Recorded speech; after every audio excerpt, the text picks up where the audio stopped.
সপ্তম শ্রেণীর ইতিহাস ও সামাজিক বিজ্ঞান টিউটোরিয়ালে তোমাদেরকে স্বাগতম।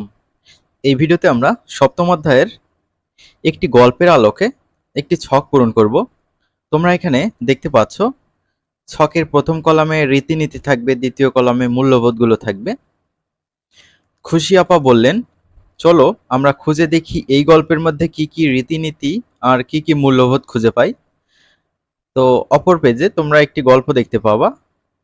গল্পটির হেডিং দেওয়া আছে স্কুলের প্রথম দিন। তো গল্পটি তোমরা খুব সুন্দরভাবে পড়ে নিবা। তো চলো আমরা এখন এই ছকটি পূরণ করি। প্রথমে আমরা লিখেছি স্কুলে যাওয়ার আগে বাড়ির বড়দের সালাম করা, এটা শ্রদ্ধার মধ্যে পড়ে। দ্বিতীয়তে লিখেছি স্কুলের বন্ধুদের সাথে টিফিন ভাগ করে খাওয়া, এটা আন্তরিকতা। তারপর স্কুলের শিক্ষকদের সালাম দেওয়া, এটা হচ্ছে আদব।